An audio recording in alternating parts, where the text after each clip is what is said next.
In this episode, three young boys are playing on the edge of the Congo's Virunga National Park when a troop of chimpanzees interrupt their play. Fierce and ferocious, they inflict a deadly attack on the youngsters. The sole survivor bears a horrendous disfigurement of his face and is shunned from his village. Hit that like button and subscribe right now. This is the terrifying chimpanzee attack on Dunia Sibomana. Welcome to Final Affliction.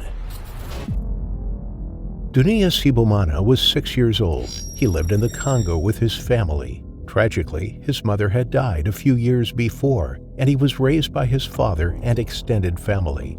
He and his younger brother, who was just 4 years old, regularly played with their cousin. They lived in a rural settlement beside one of Congo's equatorial forests, Virunga National Park, a national park that was home to a large number of chimpanzees. These great apes are highly territorial. They can be incredibly aggressive and brutal towards intruders, regularly patrolling their territories, hunting and eating smaller animals. The park covers an area of more than 3,000 square miles. It is an incredibly biodiverse ecosystem, offering protection for the incredibly rare mountain gorilla. It is listed as a UNESCO World Heritage Site, with 2 active volcanoes being located within the park.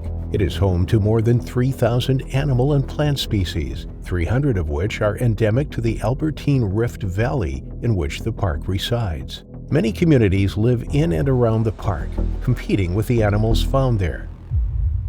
Dunia left his home one afternoon in 2013. The weather was clear. He headed outside to play with his younger brother and their older cousin. The three of them were inseparable. All similar in age, they loved to play together and explore the outskirts of their village. Although the surrounding wilderness was picture perfect and a huge draw for international tourists, it was also dangerous. Predators and wild animals lived amongst the trees. Poachers and anti-poaching patrols regularly clashed, and armed conflict between the different regions often broke out due to political instability. A troop of chimpanzees was making their way along the forest floor looking for food, always alert to potential threats. They could hear the young children playing a short distance away. A few of the males broke off from the rest of the group, patrolling their territory, moving closer to the youngsters. Then they spotted them through the undergrowth, the 3 children running around after each other on the dry, dusty track that led out of their village bordering the park. Suddenly, Dunia looked up to see 4 fully grown chimpanzees running at them. They covered the ground rapidly and ran straight into the 3 boys. They screamed. Their screams were heard by others in the village who all came running. The attack was brutal. The strength of the chimpanzees was overpowering. It was no match for the tiny children. They brought their hands crashing down on top of the 3 terrified youngsters, cracking ribs and expelling air from their lungs. They gasped, each defenseless against the chimps. They bit into them, their powerful jaws and sharp teeth delivering fatal bites. Blood poured from their open wounds as the frenzy continued. Dunia managed to scramble to his feet and stumble back towards the village, where he bumped into the villagers who had been alerted to their cries. He was barely conscious. Blood ran from his face, which was barely recognizable. He was battered and bruised from being pummeled by the powerful apes. There had been no warning for the attack. The boys had not provoked the chimpanzees. They were merely playing by themselves, oblivious to the fact that they were encroaching on the chimps' territory. But the attackers were merciless and didn't stop until the boys' cries went silent. Dunia's father rushed him to the nearest medical center where he received emergency treatment, but his face was so badly disfigured that no one was sure if he would make it.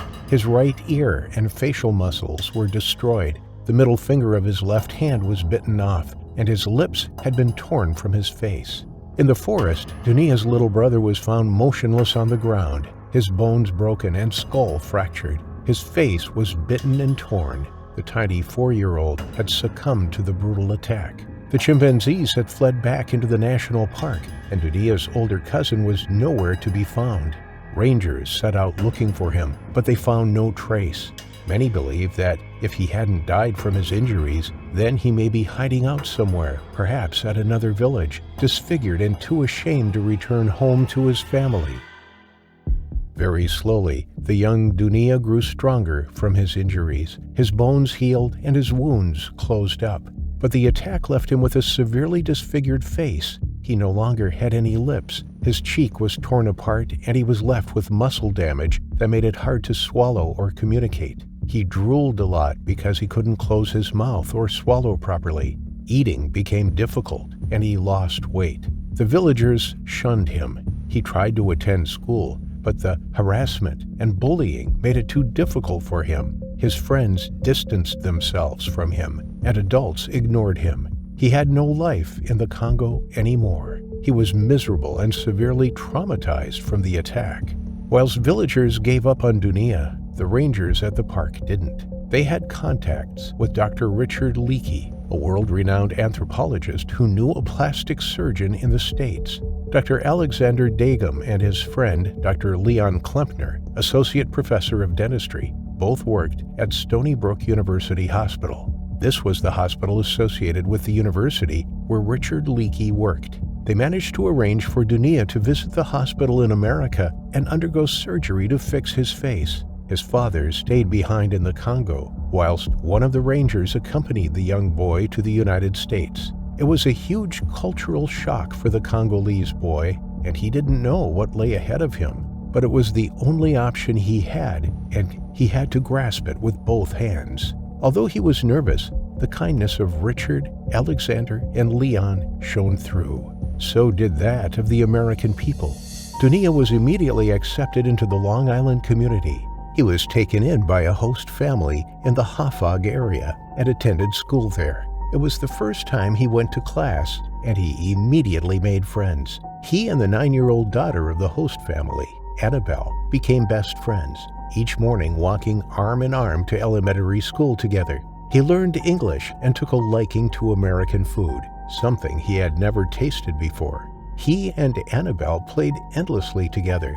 She would read him stories at bedtime, play video games with him, and make him snacks. Within days of arriving in America, he underwent surgery. Typically, the reconstruction of a lip is performed using tissue from the other lip, but Dunia had lost both lips. The plastic surgeon took some tissue from his left forearm, which contained a blood vessel and a sensory nerve, and used it to reconstruct Dunia's mouth. The procedure had only been done once or twice before in the whole world, but they needed to give it a go. The hardest part was ensuring that Dunia could have sensation in his lips, which is so important when eating and speaking. The surgery lasted 12 hours, and he had since had 14 more surgeries. But the initial operation was a success, and the boy who had lost all hope and who had been dismissed by those who raised him was now thriving in the U.S. At first, it was assumed that he would return to his home in the Congo and attend boarding school after his year in America, but he decided to stay stateside. He didn't want to return to Africa again. It held too many bad memories for him.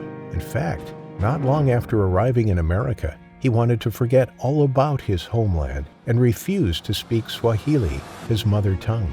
But his host family persuaded him to spend time with a Congolese family at weekends. They lived locally and helped keep the traditional value of his Congo heritage alive through sharing their culture, language, and clothing with the young Dunia. Gradually, he began to embrace his old life alongside his new one. He attended Long Beach High School, and one thing was for sure, he was a fighter. He had overcome so much in his short life, and it was clear that he was incredibly strong when he focused on moving forward from that disastrous day in the Congo. In fact, he showed how much of a fighter he was when he dedicated his spare time to wrestling. In February 2022, he won the 102-pound wrestling title at the Nassau County High School Wrestling Championships, and then went on to win the state title a couple of weeks later. He is still living in America, studying hard and playing hard, making every second of his life count, something that his little brother never had the chance to do. He was supported by 2 host families in America before being taken in by his Long Beach assistant wrestling coach, Miguel Rodriguez. He and his wife adopted Dunia, and he became a permanent U.S. resident in 2019. From his traumatic early life, Dunia has overcome so much, and with his sporting success, It is unlikely that this will be the last time we hear about him. His life has already been a success story of how a young boy overcame all odds, narrowly escaping his terrifying final affliction.